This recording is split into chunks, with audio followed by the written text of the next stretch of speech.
Ladies and gentlemen, prepare to be motivated by your host, Reverend John Wheeler! Now shut up! You shut up! Sit down! Shut up! Shut up! Well, it smokes like an actual real life bad for you cigarette, so... Well, there's no filter on it, I realized. No, there is. Like, it's just weird.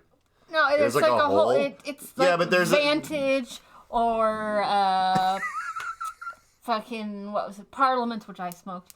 Yeah. What other weird cigarette companies had the holes in the fucking... This doesn't taste, by the way, like anything. This says that it tastes like gelato, and I think that's a trick, because gelato... Show them the box. It matches my hair. Yeah, these other brand of CBD... show me. Yellow. Anyway, I got this other brand of CBD cigarettes, which is, like, super important. And, like...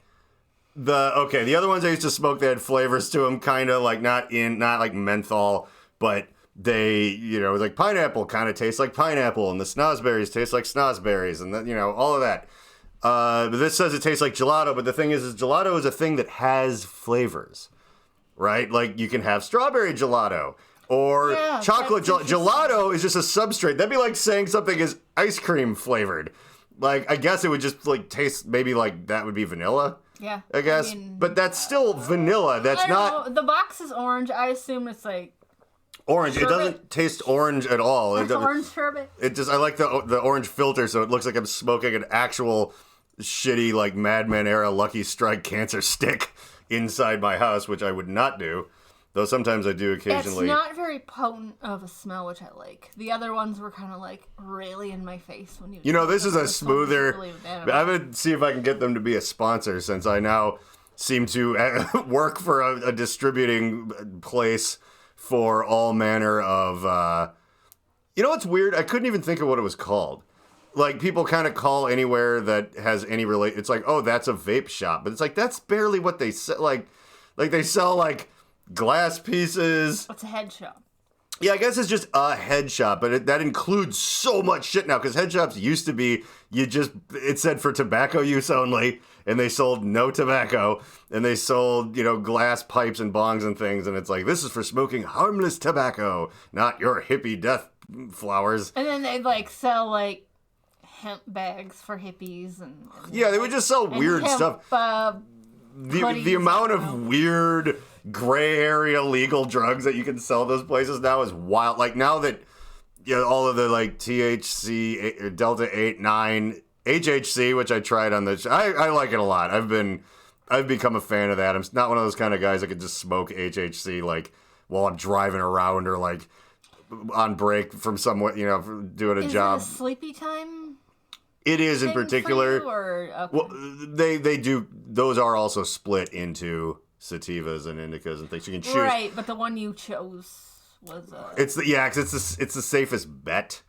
Also, this camera picks up the smoke so much better. It looks like a fake overlay when I smell. Yeah, we got a new camera. I don't know if that was stated last week. Yeah, it was. Because Alexis did it, and it looked, yeah.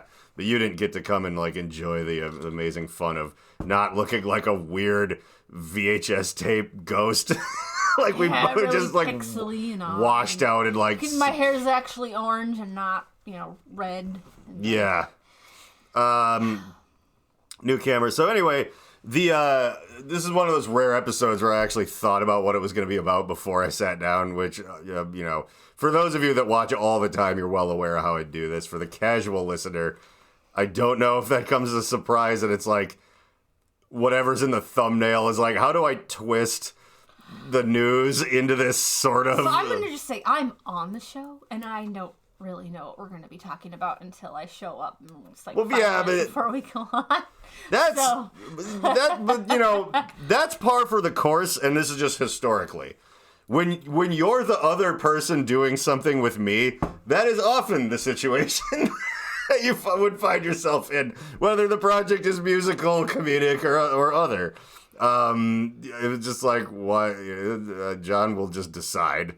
But I usually come in with like a plan. I did some homework on it at the very least. This is the least amount of forethought that goes into anything I do, aside from most things I do all day. But anything that you could qualify as an art project, which I don't really think this is. I don't know if this is art.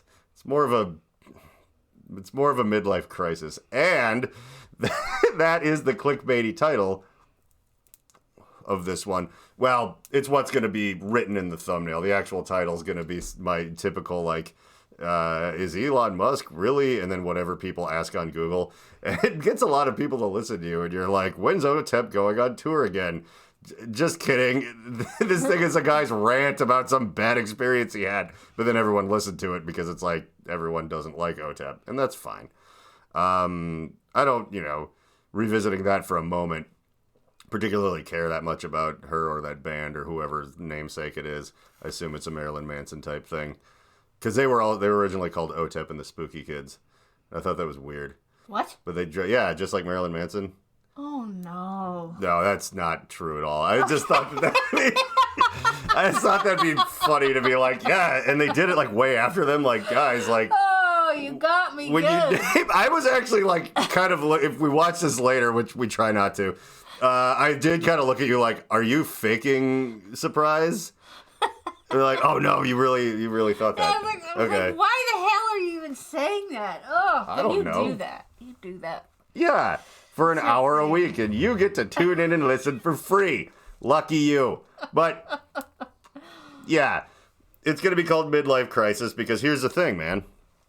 Both Elon Musk and I are having a midlife crisis. They've just taken different forms.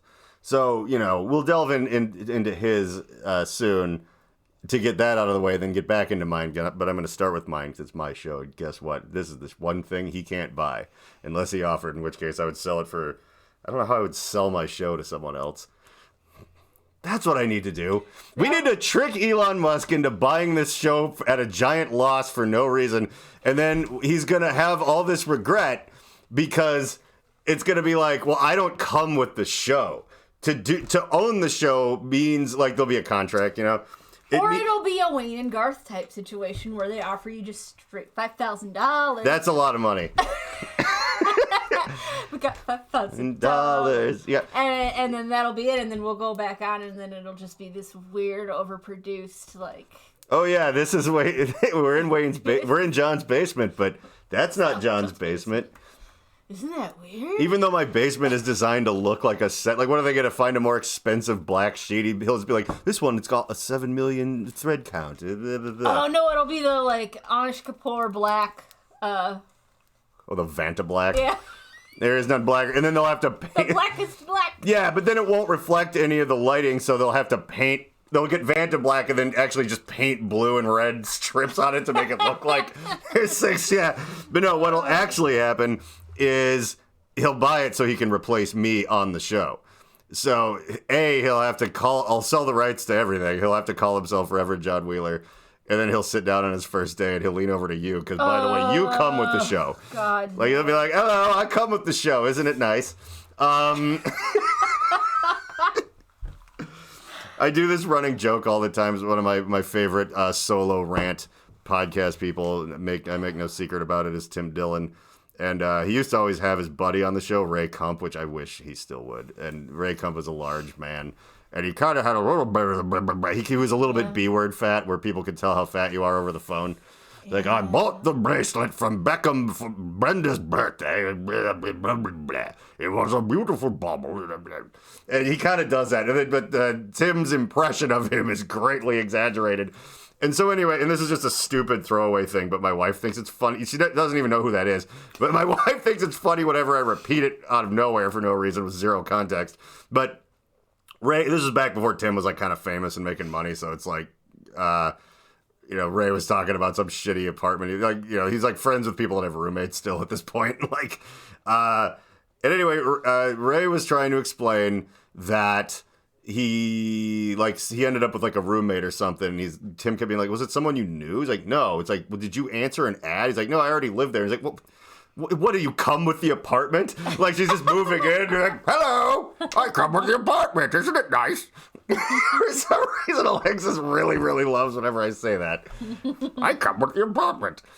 And then I turned into my own running gag where I'm always like, somebody's somewhere. It's like, what do you just come with this place? Like, hello. Like, like the troll that just comes like, I come with the bridge. You bought the bridge. No, you're a troll. Isn't it nice?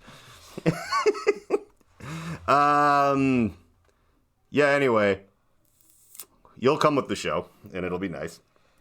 I'm selling the show for $5,000. For $5,000 to Elon Musk if he can swing it by then.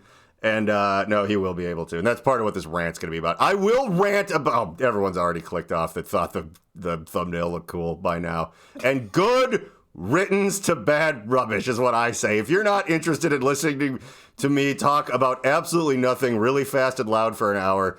like I'm on a bunch of cocaine, even though I can't find anybody that has any anymore because I'm old and I'm not in bands anymore. And it's just like, it's also mostly fentanyl now.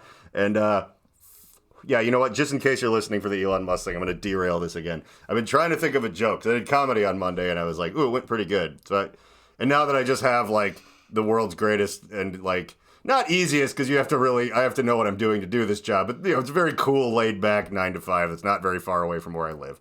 So I would have time to do things like, stand-up comedy spots here and again a little bit more because I'm not working all night or driving to the middle of nowhere to film a music video or something. I just, I get to choose when I go in and leave. I mean, I put in like 8-hour shift, but it's like I like to get up early and exercise. I've turned into one of those freaks. Midlife crisis. That's what it's about. By definition. And so I get off at like 4 in the afternoon. I could go do all kinds of open mics and waste my life. But I don't remember what I saw.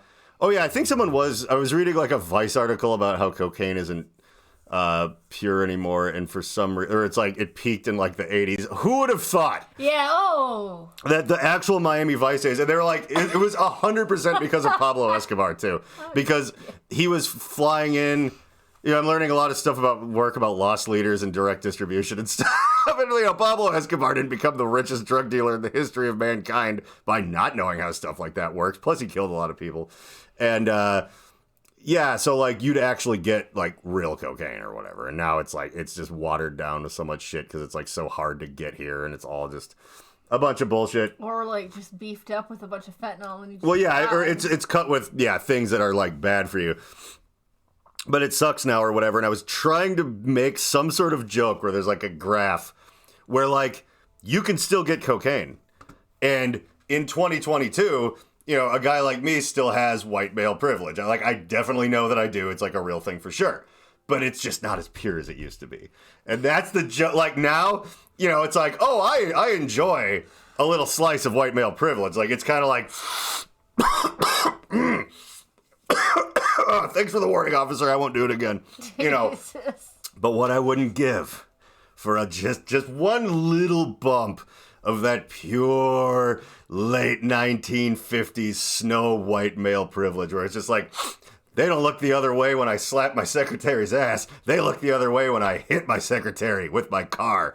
And I'm trying, like, that's not the funniest thing in the world. I'm just trying to figure out it's not as good now, so you're just like, oh yeah, I'm happy to start working here. Like, it's just a real, like, well, I got the job, but it's like shitty or something. Right. Like, it's not like, well, thank you for not throwing my application away because my name is John Smith. Like, oh, well, you still have that if you're like a white dude, like in this country. But you don't have it like Don Draper did. Like, that's gone. They don't make cocaine like that anymore.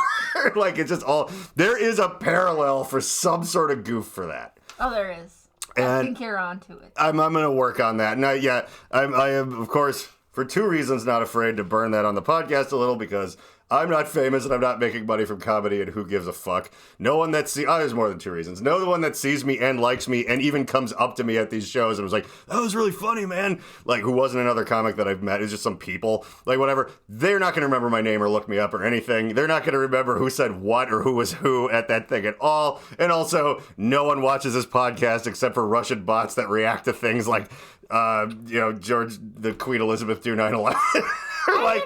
Whenever I look at her comments, I never get to see the Russian bot comments, and that makes me sad. I think they happen, and I don't even really, like, see them anymore. The worst comments from, like, either very articulate bots or people that just work in other countries for bad faith actors or actual snot-nosed little fuckheads who probably like Elon Musk a lot, and we'll get to that. The ones I got the worst was the dumb news episodes because I would just be like, Kyle Rittenhouse now makes murder legal. I'm like, he did the right thing. Those people were pedophiles. Wait, was it on TikTok that you got the comments or on YouTube? Oh, there was. I've never seen those all slowly got auto deleted by the thing, but like if you kept abreast of it, you would get people like defending Kyle Rittenhouse or abortion or like whatever. And I would defend Kyle Rittenhouse's abortion. Oh, but like, that because I used all those keywords, plus the hidden keywords, I just put like Trump 2024 and like everything and like just make it so that those people are like, oh, I'm going to click on this. But even though the thumbnails, I copied the font and appearance of Mein Kampf, but just made a picture of Kyle Rittenhouse. It says murder is now legal in that Rammstein Deutschland like lettering. Like, so they were like, oh, good. And then they're like, whoa, he's making fun. Ah! You know how people do. And it drives engagement and then, more attention for me, which used to be as good as money until, again, I decided that, like, actual money is more useful. So we've hit the midlife crisis, but whose midlife crisis are we going to talk about first? Well, let's run you through mine because you know what? For a second, I almost lost my way.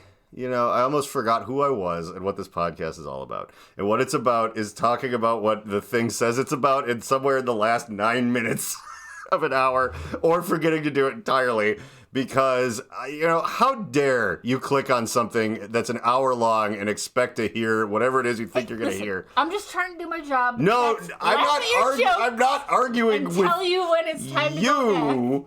I'm arguing with me right now, which is often what I'm doing, whether the camera's rolling or not. And I'm just going like, I keep getting ahead of myself like, oh, let's get to the point. No, fuck you. And my 3 to 3.5 fans that actually care about this show, they want me to live my best life and never get to the point. That's why they tune in. They're not tuning in to learn something. The only thing they're learning is like how I'm just an incoherent drunk, which they're not learning because they know that already. So whatever. It's more an exercise. I'm a warm blanket for some very, very damaged people to like get them through their day at work, which I've actually heard, which is very nice. They're like, hey, I wish there was more of these to go back and listen to because I listen to it at work. Someone that I don't even know. And it makes me feel kind of good. And that's how a podcast should work. That's what it's for. It's a familiar friend. Not like these cool clickbait podcasts that talk about events. I turned into Mr. Plinkett there. I know you did. I love the Plinkett voice for explaining something that was done good. It's like, in the end, the hero gets the girl, and he really grows a lot, and that's how the plot comes full circle. Like a story. I can't help it. But yeah, no, we're gonna talk about my midlife crisis because Elon Musk hasn't bought this show yet. I'll talk about his midlife crisis the minute that happens, and my phone is on vibrate, and I'm waiting. But he's busy right now. The point is that. Yeah, I actually had an inside-out midlife crisis, I think. Like, I slowly got into the kind of life most people get into way too early, and then they have their midlife crisis. They're like, I'm going to start a band, and it's going to be a cover band, and everyone's going to be fat and bald, and it's all going to be about smoking weed and drinking, like, the champagne of beers in a practice space that they rent because they have money to get away from their wife and kids from various other marriages, and, like, whatever. And then, or if you have money, you buy, like, a nice car, or you just, I don't know, you try to go, like, is this really all there is, man?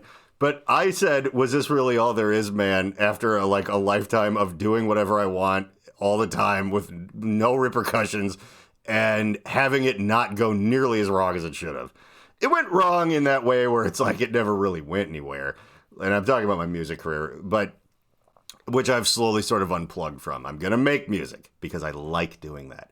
But I'm only going to do stuff that I like doing because I have a daytime source of income, also doing something I enjoy. That's a very 40-something midlife crisis thing to say, but it's not actually a bad thing. That's actually a very healthy thing to do. Most midlife crises aren't. I like. Yeah, well, but the thing I'm is, not gonna waste my energy anymore. No, I think that's not so crisisy as it is kind of just like self-actualizing maybe or whatever. But like But then again, becoming all spiritual and yoga-y is some people's 40-something midlife crisis when they start self-actualizing. But that's not such a bad one, unless they turn into a real kook with all their crystals and no vaccines. I don't know. That sometimes comes with that. You wouldn't think yoga moms would end up being the alt-right, but here we are.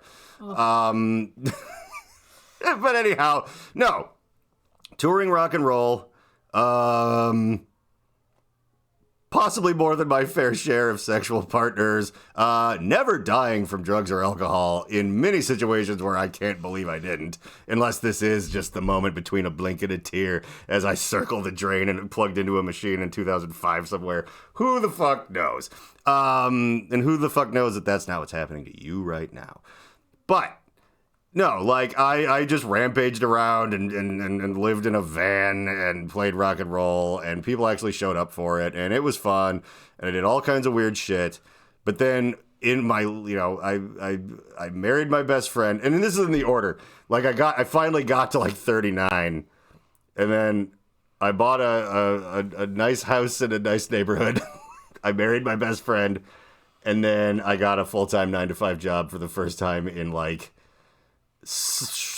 way north of 10 years. Like, I forget. Like, even the garage when I worked there was kind of all over the place. So I'm 39 now, and I'm hoping that my life just kind of mirrors yours because, damn. Yeah, and you know what? We have a lot in common. I mean, yeah, mine wasn't like, it was pretty wild, but it wasn't as wild as your life, but we kind of did it ass backwards. Yeah, and here's the thing.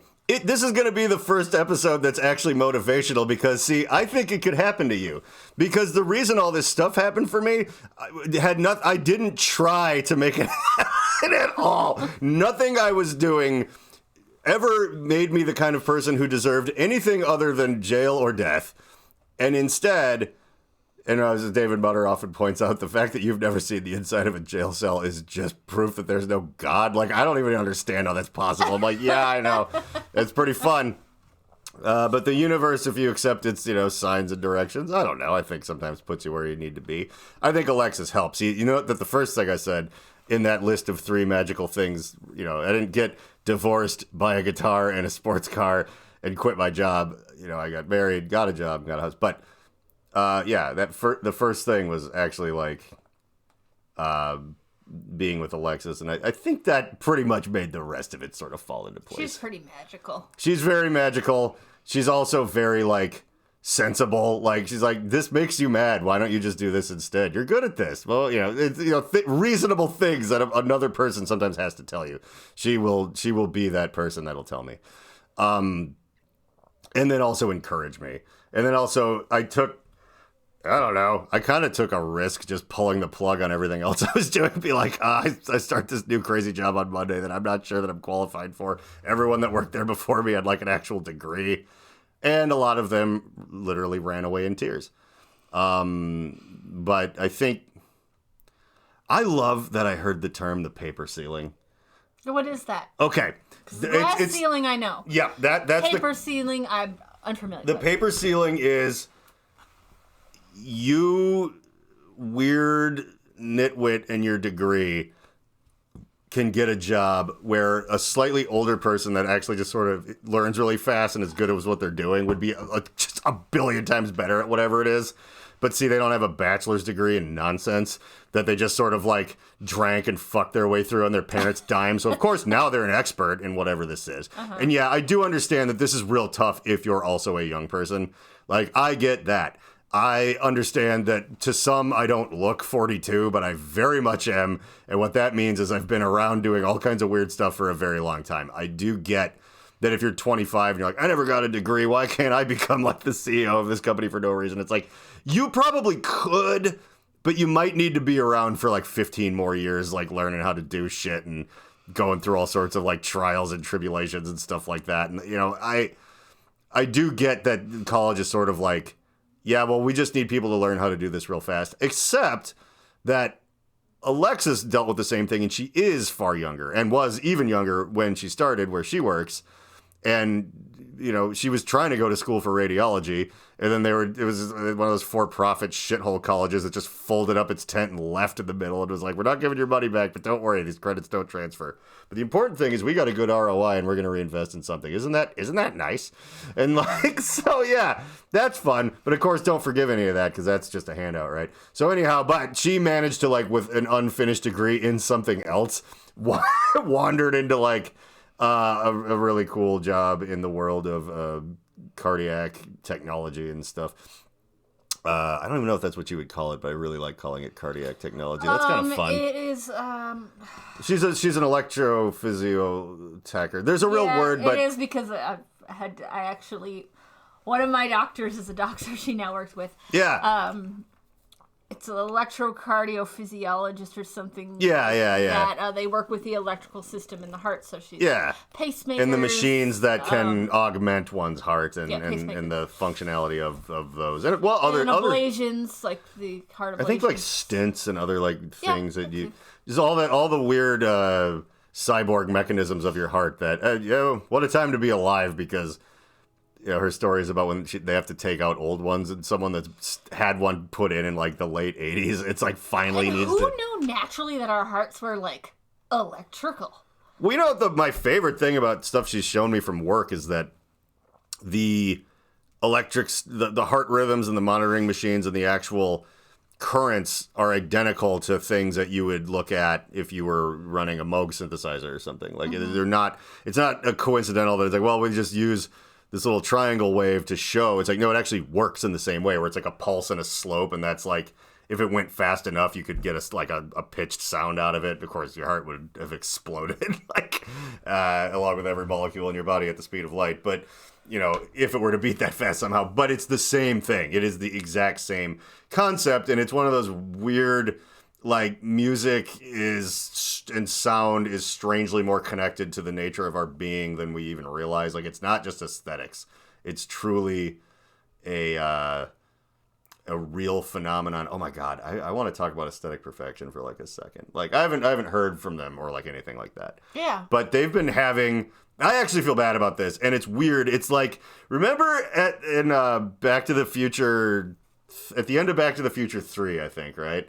When, Marty McFly, he works for Flea, but he doesn't yet because they're back in 1985 and Flea is still in the Red Hot Chili Peppers and he's not Michael J. Fox's boss in the future in Japan or whatever the fuck happens in those movies. And he wants to race him in a pickup truck. And then he decides not to race him, but then he sees, where he would have, hit another car and gotten all... hung upside down all the time. Yeah, gotten all fucked up or whatever. And then Needles ends up getting in trouble or what, because he has no one else to blame his reckless driving on. He's probably not the weird boss guy in the future and whatever. So, I'm not saying that aesthetic perfection is like Needles, and I'm not saying I'm as cool as Marty McFly, but because they're good guys and everything. But I actually feel bad. Their tour it's going rough as fuck. They're constantly talking about... It's the only interesting parallel here is the fact that I'm you know what? I'm out. I don't even think the good parts of this are good anymore. And watching their tour bus swerve around that Mercedes into the distance, perhaps my boss's one he has, I saw some video, someone tagged me because they're wish you could have been here, Reverend John, whatever. There was 11 people in the audience dancing them. And there was so many the last time we saw them. It was a fucking party. I know.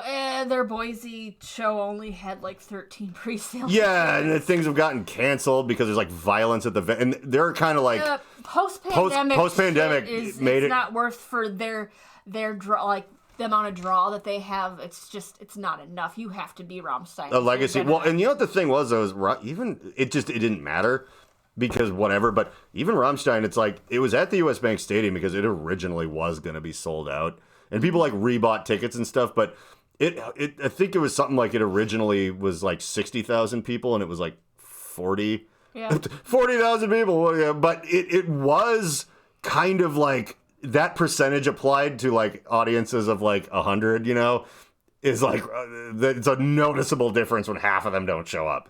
You're oh, fuck.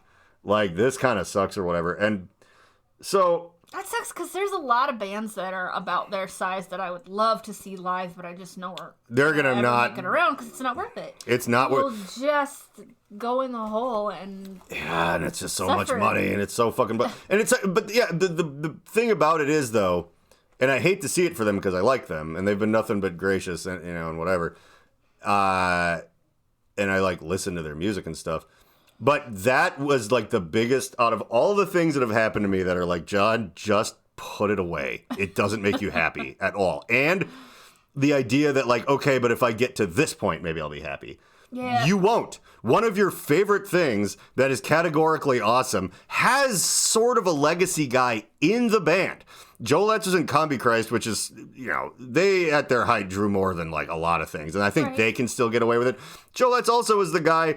The time before this, just last time that Rammstein was here, was opening for them, like DJing like their music, but in like dubstep with like remixes of the video going behind him and stuff. But that's him. Cool. That's the guy I talked to in the contest thing, like who's in Aesthetic. He's their drummer like right now on this tour, and he's like a semi-permanent member. They have and they're awesome, and people love them, and everything like that. And it's like a living hell, and they're thinking about like packing it in. I'm nobody. Like I have an interesting legacy of stuff I've done, and I've had my moments. But it's nothing you could do. There would be precisely zero.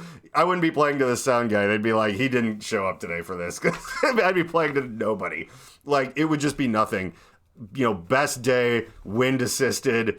Win the lottery. Like nothing. There's nothing that could possibly make that anything other than a frustrating, horrible, money suck, soul suck, boring, worm licking, shit faced bag of monkey shit. Like that's all. That's all that could ever happen. Best case, I consider them my best case scenario. Like, oh, I got that amount of attention, and it's like, yeah, you're gonna go tour. Well, how are they doing? And again, this is I love them and I want them to be a big band because they're cool and I had a brush with them. And it's not Schadenfreude, but it's literally like God, like the ghost of Christmas future, like pointing to my gravestone. It's like, but just says Reverend John Wheeler's career. I don't think they're necessarily stopping. They're just not going to go on tour themselves. They're going to like go get on to bigger tours or whatever. If they decide to. They kind of have that, but you don't make as much money with that too because you're kind of at the behest of like. I'm sure they will continue and they will do stuff, but my thing is like I am in no position to open for a bigger thing on the road. Like my thing I could open for would be like them if I was lucky, and that would be it. I'm not. And I did put caveats on the I'm never playing live again thing to allow for that. Like direct support for Rammstein. All right, like I'll think about it, or like in my spare time now that I have, just kind of dick together over the years like a really cool record that comes out and somehow just captures the imagination of America, and people are like, okay, will you headline this festival? You never play live. You say you never play live. I know that's a ploy to get more money. Like blah blah blah blah. No, blah blah blah blah. No, $1 million. Okay, probably less than that, but it would just be like. Madison Square Garden, we could sell it out 3 nights in a row for you. I'm like, okay, but then that's it. And then later be like, okay, but will you headline Coachella? Like, that kind of thing. It would literally take that, because I would still find a way to be annoyed about it, but that would be pissing in the face of the universe a little bit if I did something that caught on fire like that to the point where people were offering me that, and I'm like, I think I'm good. My principles aren't worth that much. Like, and it doesn't, the thing that I'm giving up on is the grind. Because even the fun parts of the grind where all your friends show up and it was kind of a good one, it's just a bitch. That Caboose show opening for my old band Blue Felix as my solo self actually was pretty fun. But like, that's such a best case. That is not happening with any regularity. No. Where it's like everyone there loved me. Old friends showed up. So it's like an easy show to kind of just drop into because everyone knows where it is. My favorite sound guy locally in the world was running sound, who gets what I'm doing and loves me, and I like him. Anthony, I forget his last name, but he has like long, crimpy kind of metal guy hair and a goatee like that he's had for the last 25 years, and he's really awesome, and he tours with like actual death metal bands you've heard of and stuff as their sound guy, and he's fucking sweet, and he understands techno and shit, and that was great. How often is that gonna happen? And even if that happened every day, there's still brand new problems. Plus, like, I don't know, I had to keep a friend of mine from getting beat up by bikers and having my fucking thing tarnished. So it's like, you know what? It's always something. It's always something. I won't mention who. You've seen his face. And it's yeah. But then, so I was very sure of my decision to just pack it in as part of my midlife crisis, quitting the thing I've done forever, performing live music. And it's such a funny little tiny thing to quit, too, because it's not like I was doing it a lot. I'm not stopping making music, because I can do that. I have a home studio and a lot of keyboards and things. I like it. It's fun. That never stopped being fun. And then also, like, will you never be on stage again? It's like, no, I just did stand-up comedy the other day. That'll do, because it's just totally different. Like, I just gotta wander in and just yell for 10 minutes and then wander off. I don't need any equipment. It doesn't matter if it doesn't work because it doesn't have all this like setup and build up to it. It's like stand-up comedy is the kind of thing where someone can ask you to do something like 3 days before it happens and you can show up and it'll be fine. Like, it's just fine. There's other people there. It's either it's good or it's bad, but you really got nothing in it. You're just like, yeah, I don't know. I would be saying this shit to like my wife at home right now if you hadn't invited me to come do it into a microphone like a crazy person off the street who just got the best day of their life. Like, you're like, if someone is like, hey, we have an open mic, he's like, you mean there's a microphone attached to speakers and people have to listen? The demon monkeys in my hair will have their message heard. And that's the energy I try to bring. It's like, whether it's on the corner or at Club Underground or Acme, I don't care. And I'm not also going to like pursue that hardcore or anything, but I will do it. That's never burned me.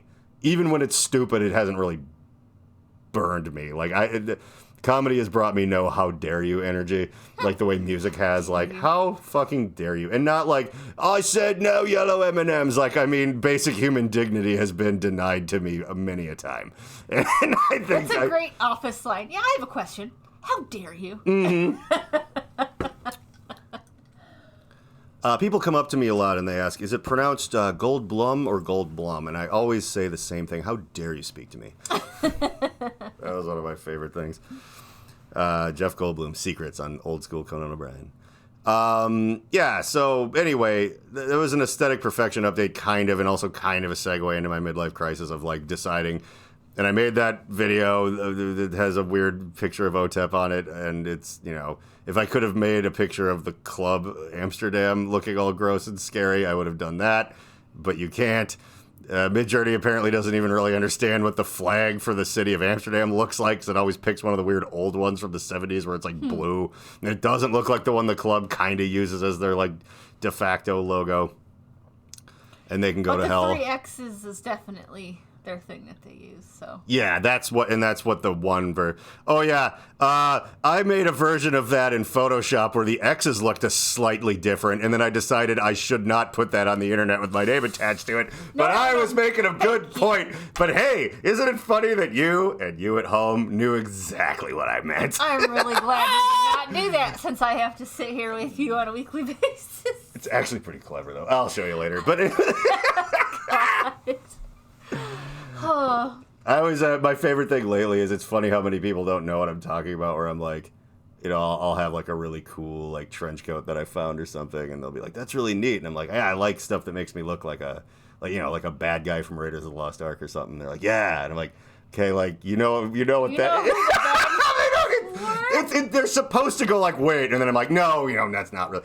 They're just like, yeah, that movie was cool. I'm like, all right, we just didn't put that together, huh? I have this fun experiment I always call, how much are you really listening to me?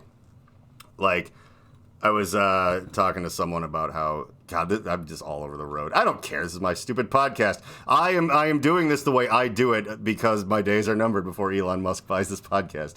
But there was someone was talking about how, and I knew this, like this was like a real fact. I kind of made the story up a little bit, but Bob Moog went around in the 70s with the original little Moog keyboard Model D, like the famous one you kind of see that's like not the big Emerson, Lake and Palmer, or all the new variations, like the one that like Dr. Dre bought to make all of his older records with, like from a vintage thrift store for $15, even though to find one now it's like $10,000 for a broken, fucked up one, because they fell out of favor in the 90s because they were like the thing you learned on in school that made like PBS noises. Like no one thought they were cool. And then Dr. Dre was like, and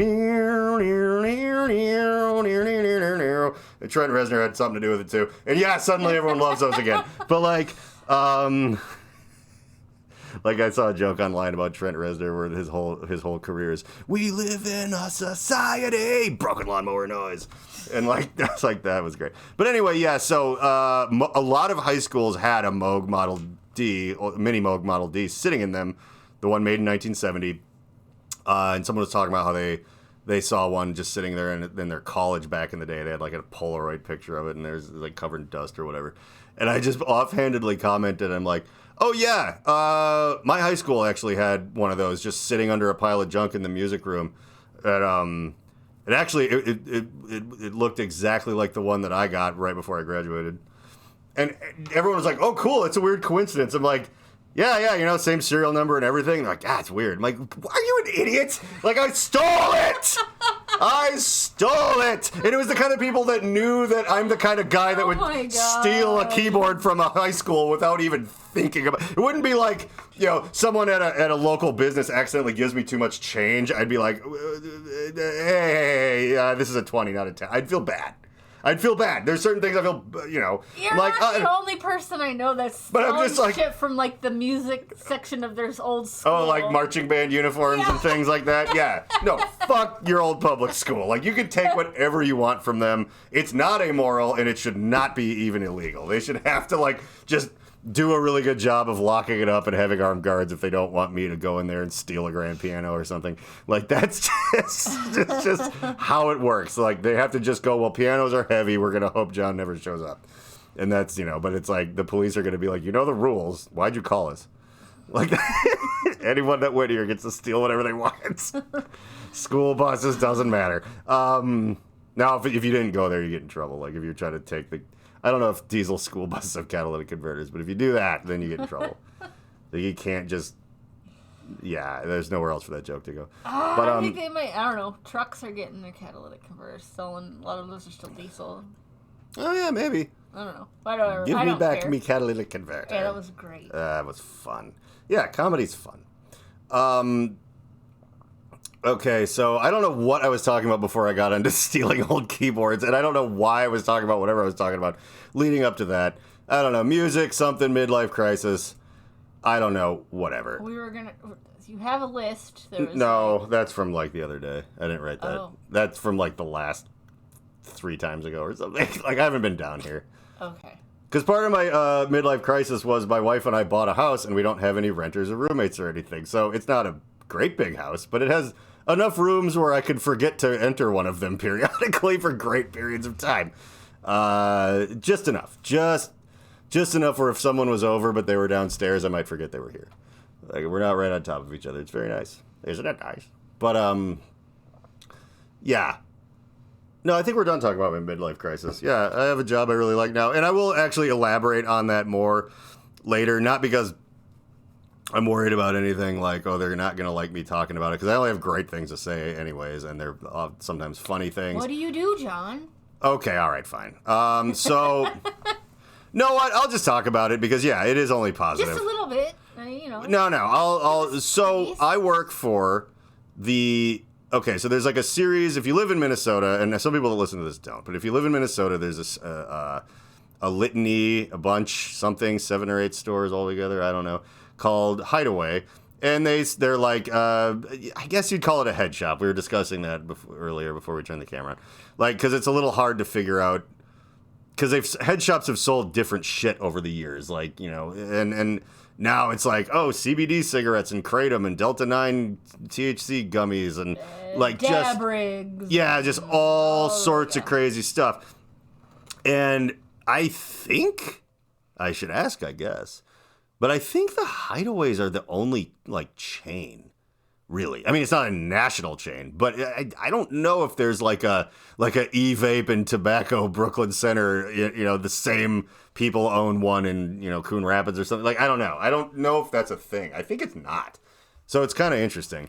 But see, the deal is that the stores are all owned by the same entity, and the same entity also has a in-house glass studio, like a huge thing with like people with blowtorches and spinning wheels, and like it's incredibly cool in there. And my friend Chris from Blue Felix has been a glass blower there for like 11 years or something. He's really good. He's kind of like Actually, by the way, his stage name is Exhale. If you're ever in a Hideaway or anything, and you drop his name, like most of the people that work there would be like, "Oh, you know Exhale?" Like, he's kind of like he's like a cool guy there, and it's fun. But there's a lot of people there, and they're all really good. But he's my friend, so he like kind of introduced me to people, and so. Long story short, they kind of are like this. They make stuff in house. They make some of their own products. They definitely blow a lot of the glass. They sell glass to other places. They distribute, I don't know, CBD things and whatever stuff to like other places. But they also have their own in-house shop. So it's kind of this network of stuff that a lot of it is just like in-house, self-contained.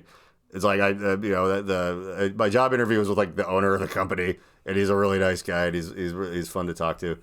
I am like the graphic and video media guy. I do the thing that I do. Probably like more graphic design, but by the way, that was like winning the lottery because I love making video stuff. And graphic design is like the easy version of that. That's like that. I do that to relax when I was tired of trying to edit complicated video shit. I'm like, well, I should at least work on the thumbnail and some of the promotional materials for these guys.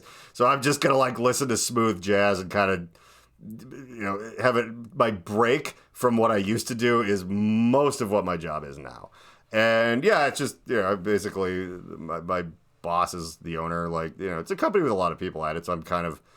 If it were Mad Men, I'd be on the executive floor. It's it's a laid back, it's a cool, I guess like, comparing it to Mad Men's silly because it's not that stiff, like rigid. Like he's like, you can come to work in your pajamas. I don't care, like whatever. Just I give you things to do and you run them by me, and then we put labels on jars or run ads in magazines or whatever. Yeah, I don't know. I'm just that guy there. And I love being that guy there.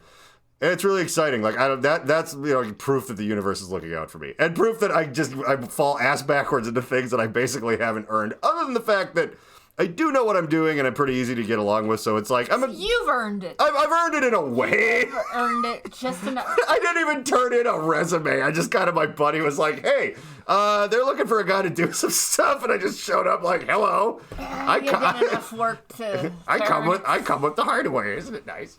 I'm gonna keep repeating that. But yeah, no, I have. And I scrimped and saved, so having a house is possible, and I appreciated and was good to the woman that is my best friend and wife, it was girlfriend or whatever. Like, we fostered a nice, good relationship over time. There was trying, yes. Like there was trying, but I think, what I'm trying to say is at 39, all of this shit could also happen for you. Because I was making no direct inroads to any of this, right? Like, it was all theoretically possible. I mean, I'm doing almost the exact same. I'm doing a lot less than you were doing at 39, but I mean, as far as job-wise, I'm doing exactly what you were doing. So, it's... someone's going to be like, hey, do you want to... get my own little trailer in the trailer park someday. I really want that for you. Well, you know what? I will say this. Where we live in the... tiny home. Where we live in the city right now, the bubble shed idea for you is not possible. But we do have a long-term plan that at the 10-year mark, which is about 8 years from now, we've been here 2.5 years, maybe about, but we're going to trade up because there's no point in having equity in a house if you're just going to eventually die in it. Like, it's smarter to cash it in. And the only way to do that is by, getting another house by either selling this one or renting it, which it's a thing I could do. So maybe you'll end up here. Or if we just straight up sell it and move a little bit further out there, just a little bit, just have a little more room, a little more elbow room, like animals would become a bit more of a possibility if it was like, okay, but they're not one jumped fence away from being in the middle of like downtown. Like, I don't want that. So, whether it's a goat or a dog or something, with whatever it is, it's going to live outside. But the point is that, like, so will you, because we would be able to maybe have like an acre and a half or two, super badass is they sell tiny homes on Amazon. No, I know. I could just pick that shit up. There's like cute little like Meredith's gonna live cottages like in a shed, like wraparound porch and in whatever. my backyard. Yeah. It doesn't have to be a shed. It could be a cool little, It could be a shed that looks a lot like a house, even though it will be a shed for sure, no matter what Amazon says. Some of them are pretty neat. Some of them look like this like see-through pod. I wouldn't want that because I don't want anybody looking at it. Why would anyone ever want that? Oh, because you're out in the outside thing, like so you would. You have like cabin land, and you just have it out on a hill porch. I don't know. It's like this, like a detached porch where you could, have gatherings and whatever. Have a band practice. A studio. That'd be terrible. But. Yeah, eventually Meredith will live on in a Trailer Park Boys style shed somewhere in where I don't know how far out we would go. Like there's a slight fantasy that just far enough out where I could fire all my guns on my own property be kind of neat. But then you're pretty far out. I think you gotta be like, there's laws about it, so you kind of get way out there. And I mean like. Because where I'm at now, I'm not gonna say where I'm at, but where I'm at now, there are some areas that are. Is farmland, but it's still too close. Yeah, it's. I think I've definitely been to Harm's place in Prior Lake, and I've heard a couple of like out in the, and it's pretty spaced out. But it's starting to crawl, like it's starting to get more populated, that area. So well, it's hilly though too. I think if you have like a designated there's like a hill that goes up on your property, and that's where like you're shooting in the direction of. It's like pretty okay as long as you pack it in by a certain time or whatever. Even Jake got pissed. I was just out there like firing my revolver into the night, like after praising, yo. The neighbor's like a quarter of a mile away, but like they hear that, they get upset. I'm like, okay. Also, who knows? I might have been shooting at their house. I was just shooting a gun into the dark. Who gives a fuck? I mean, in my defense, I was very, very drunk by then. I think I spent the night. Oh yeah, because we had a show the next day or something. So it was fine. But anyhow, I don't want to live where Jake lives. I like visiting him, but it's out there. Shouts out to Toxic Jake. So yeah, speaking of toxic, I'll spend 9 minutes till we have an hour. So yeah, Elon Musk bought Twitter, and everyone's going to be weighing in on this now. It's going to be what the clickbait thing is for this podcast about nothing. And I actually was trying to because I kind of hate people weighing in being like, he's just doing this for this reason, or he's an idiot. And I'm like, be careful with that. Because when you minimize shit, you're like, everyone's an idiot, right? Fuck it. But the thing is people have their reasons. They might be kind of circular or broken or part of some other weird thing. And it might be a terribly bad idea. But there is a reason. There is some sort of thing. And everyone being like, oh, he's going to lose all of his money. I mean, he's going to lose a lot of money on it. But the problem is, and this is about to make sense, I'll say the joke first. A couple of years ago, I made this post where I said Elon Musk is Donald Trump for atheists that collect cryptocurrency.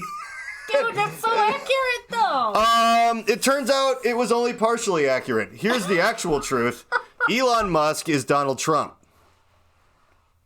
That's what we're seeing. Because at this point, he'll go from being a real billionaire to a pretend one by losing all of his money on stupid vanity projects and shit. Sound familiar? Trying to get catering mostly to his fanboys more than anything that actually has to do with real business or reality. Sound familiar? In a way, but also he was. Trump never was this, but Elon Musk at this point, no one can take away from him. And this isn't me in honor of him. Like, no one can take this away from him. No, I just literally mean matter of fact courtroom. Like, he will have been the world's richest man at one point in history. That check mark does not cost $8. That he'll get to just keep. That will always be true. Which means his name is this thing that he could just ruin all of his shit. and it won't matter because banks will give him loans for things. Oh, yeah. They'll defer. They'll be everything that Louis Tully was talking about at his party. It's like, he's living at 3% on a deferred loan after he bought some real estate up in receivership. So he's doing real fine as long as he keeps his IRA until, like, that bullcrap on that hundreds and hundreds of billions of dollars level is... You know, he, like, optioned all his Tesla stock just to buy Twitter and then, like, fired everybody and, like, all of this fucking shit. And I think it's, like, the reasoning behind it is that it doesn't matter how much money he loses because he's always just going to be able to get more. It just doesn't matter anymore.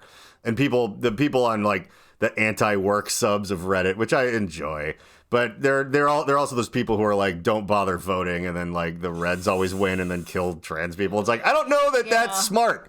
Well, what, are they going to fix everything? I'm like, no, you fucking 17-year-old dimwit. Like, you have to do that for now and then start your grassroots campaign to overthrow everything. How has that been coming along, by the way? Is your mom letting you out late? Like, it's fucking stupid. So, like... Another interesting fact, just real quick. After Elon gross bought Twitter, I don't know how many days he said it. I think I read it was like after 48 hours...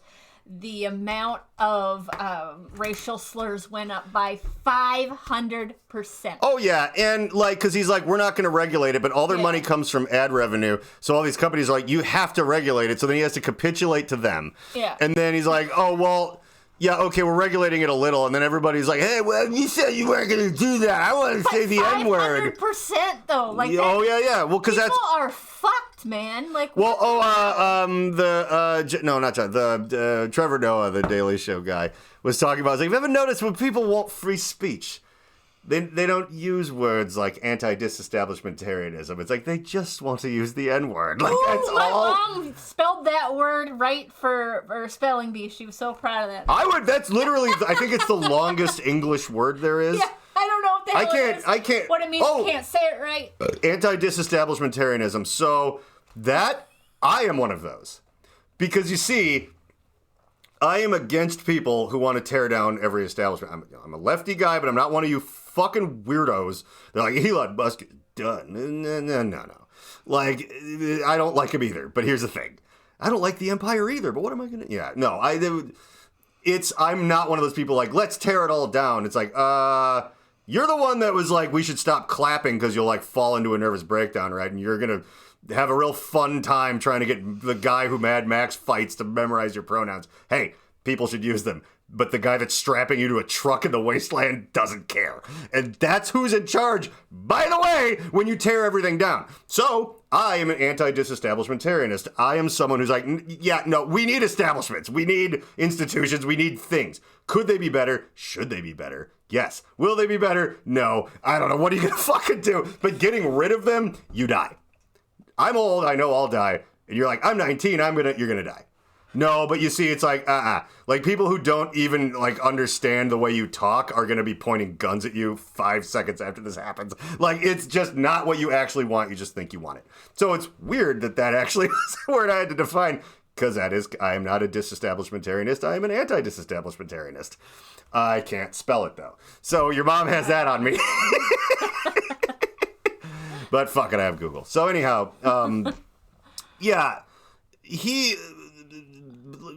freedom of speech is just all about people being racist. Like, it's just, like, it's so stupid. Like, oh yeah, now we can really let Kanye go off without his, like... But the other thing, Kanye's whole crazy thing, the people, it's not like he's in jail. Like, everyone's like, what happened to freedom of speech? It's like, yeah, Nike doesn't have to just keep letting you do whatever you want while giving you hundreds of millions of dollars. They could just go, we're not going to give you that anymore.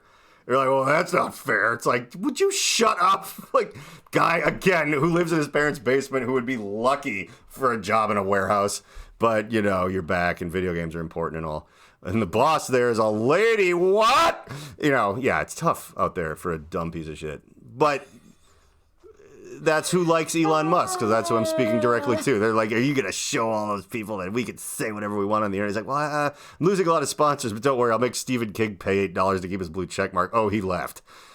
I guess he's on Instagram now, or he's not doing anything, because who cares? Twitter sucks, too. I really... God, I hope this is the death of Twitter, because I have hated it since day one. It started all the, like, stupid hashtag bullshit, but this is just me being old and... No. It's not you being old. It's bad. Well, kids don't like it. They're on TikTok. They don't like Twitter. Twitter's stupid. And, it's for politicians. And how the hell are... It's like, that's where we're getting our news is from goddamn Twitter. Twitter is so scary. Twitter was profitable for the first time, by the way, and it hasn't been since. It was profitable for 2 or 3 years out of its entire existence.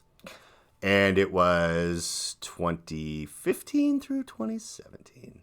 And I'll give you one guess why. It might have been slid back 3 years, but yeah, it's like it suddenly became this lightning rod for attention. I don't know how. And then that stopped happening. But yeah, no, that's what I figured out, though. The way Elon Musk talks on there now, he's kind of talking kind of Trump. And people have pointed this out. He's like, it's sad that da-da-da-da-da. I'm like, oh, you're trying to cement yourself as that? Because what do? Like, when you're a megalomaniac, you can keep collecting more money, but you're not going to be the extra super more richest man in the world. Because if you're the richest man in the world right now, you're also the richest man in history. There's no pharaoh that had this much money. Like, they thought that if you went too far, you'd end up in Atlantis and get killed by flying saucers. Egypt, like, it doesn't matter. Like, it wasn't a global society. Like, North America was, like, unknown to some of the richest people in what is now the Middle East, maybe, or whatever back then. It doesn't matter. Like, you could only be that rich right now.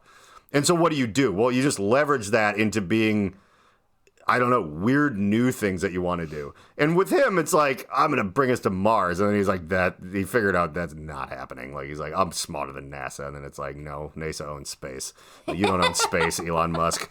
And so, like, that didn't work. And this is part of that, by the way, like, this is part of your space bullshit is never happening. Like, SpaceX is cool. And yeah, but again, he's more of a Thomas Edison. It's not, he didn't build that rocket ship. I don't know what the fuck you neckbeards think. Or some of my friends that own real estate in Florida. He's not actually that cool of a guy.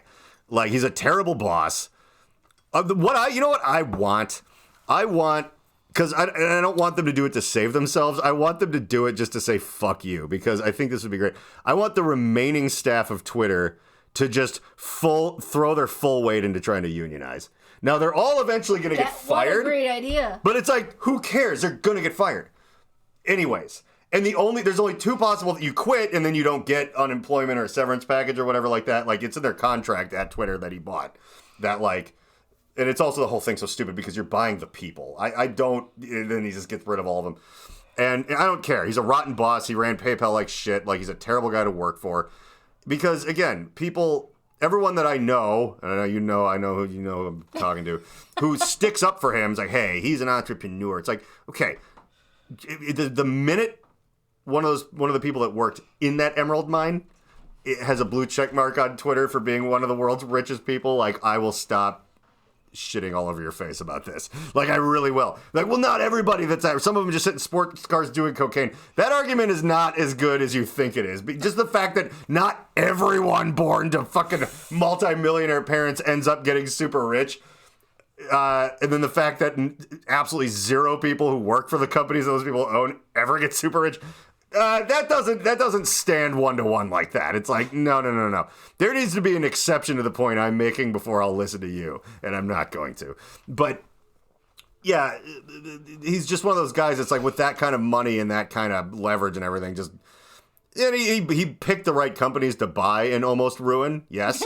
But it's like, yeah, you can fail upwards. He's one of those rare people that found a forgotten vial of late 1950s pure white privilege and got a little snort of it. He actually got to go like, so you give me a loan, right? And it's like, look at you. Of course I will. Like, I know your parents. Damn. Right this way, sir. Nailed it. That's what that is. Now, if I could take this hour and stuff it into 2 minutes at the Monday Night Comedy Show, I got a real joke on my hands. And I'm still going to leave the part about running over my secretary in it because he's done things that are... Actually, you know what? Kind of like that. There was an episode we did a while ago when I was like, being responsible, and I hate these, but you know, being modern and woke, and you don't get to... And some of that's good, right? You don't get to do terrible things to other people anymore. But still, that's just for poor people. Like, rich people, yeah. they get to, like, molest and punch and like run over like whoever they want. They just pay for it and it goes away. It used to be free. I'll give you that. But now it's like a thing where it's like, you could do it in the 50s as long as you were white, and you can do it now as long as you're white and have more money than everyone else on the planet. Sure. But it exists. Just like real good 80s cocaine. Probably in a vault next to some actual Quaaludes. Like, they just can't find, like, next to the tomb of the Wolf of Wall Street. They're buried underneath him. He's very much alive, by the way, and he's not even in jail anymore. Which is because, you got a little of that magic left over. And that old silk hat they found. I have... Frosty the white privilege coke man. It is that time of year, yeah. Well, it is Yule, as they say. Yule log. I can't remember that. I was going to launch into the Christmas vacation grocery store thing. My wife, God rest her soul. Yeah. I'm so sorry. No. Oh, no. It's not dead. Forced. She's history. But she's history. Can I take something out for you? That is... You can't see the line at all, can you, Rust? Nope. Yeah, that's great. So, it'll be time to watch that movie soon. I'll invite David and Cora over. It's always been a classic. Elon Musk just has enough money to do things like buy Twitter to get like attention and try to be. Now, I don't know exactly what the end game is. Like, I'm comparing him to Trump because I'm 100% right about that, even if I don't know why completely. But hey, that's been my life so far. Time will tell. Time will tell, and it's like, because does that mean a run at presidency? But then again, like, at this point, I don't think no, because he's like Schwarzenegger, he came from South Africa. Oh, thank God. So he would be our second African-American president, but, yeah, you see how all the words you invent don't work? Like, that one's not even a new one. That one's old, and people from South Africa look like Elon Musk. So I guess you could say South African American, but then you're that no one says that. And then that doesn't actually include, because like lots of people that don't look like Elon Musk live there and work in his family's emerald mines. Yeah. Jesus Christ. That's exactly what that is. But yeah, it's some sort of attempt to like wield social capital because, okay, no, he can have what Trump has without going through being the president first. Matter of fact, I know what Yes, because they'll start cracking open your tax records and yeah, you don't actually want that. And by the way, Trump didn't either. Like, he didn't really want to win. It was more about like getting building that brand, building that image. Yeah. So Elon's trying to he's smart after all. He's trying to do it without ever actually running for president, but to land in the same space by doing all the other things where you have that weird. Like, yeah, having all the money in the world lets you break some laws, like, sort of in a way. And by sort of in a way, I mean lots of them for sure. But there is a bizarre power that you can only wield when you become if he could become his own weird Trump brand where he's just got cultists. Because, yeah, cultists, that's something money can't buy. Like, Jim Jones didn't get all those people to drink Kool-Aid by writing a bunch of checks. That's not... He fucking, he bought, a country in South America and got people down there, but it wasn't that nice of a place if you ever go and watch those documentaries or whatever. It was more that people thought that the second coming of Jesus was like a fat guy in aviator sunglasses, which seems to be... Well, David Koresh wasn't fat, but still... He basically had, like, the personality and appearance of, like, Jeffrey Dahmer, and somehow, like, through, like, music or something, convinced a bunch of people that he was the second coming of Jesus. I don't know. And people, Charles Manson's thing was that he was the second coming of Jesus also, and I think people kind of forget about that. Yeah. Like, he just did it really weirdly low-key. Here's where I really gotta hand it to Charles Manson. He would basically just drop hints that he was Jesus, but he never said it. Like, people would ask him, like, what, and he'd also load them up with acid that the CIA was giving him. Don't forget the acid. No. But they'd be, like, asking him a bunch of questions, like, where are you, and he would just smile at them really, like, lovingly, be like, don't you know who I am? And with a twinkle in his eye with his long hair and beard, and they'd be like, I think this guy is Jesus. Let's kill people for him. So, and by the way... His eyes did twinkle, and his eyes were always wide enough so you could see the whites all... Oh, yeah. Just like that last episode. He had that nice touch of mania that I'm sure the real Jesus was probably like that, too. Just biting a cigarette in half, just being like, all right, we're going to see wherever the night takes us. Like, that's... He got people to follow him. You heard it here first, people. Jesus was on a lot of meth. The Reverend John Wheeler podcast takes zero responsibility for the words, actions, or ideas of its host, guests, or listeners. Though the people on the screen may at times be speaking directly to you and may occasionally give you direct calls to action, neither Reverend John nor the Alchemical Cocktail Lounge are under any moral or legal obligation to answer for the potentially disastrous repercussions that may arise if you are stupid enough to actually follow the orders of a raving lunatic. Think for yourself and do whatever you want, because you're on your own. If anyone ever tries to sue this podcast, black SUVs will converge on your location in the darkness of night and you will never be seen again. Remember to like and subscribe.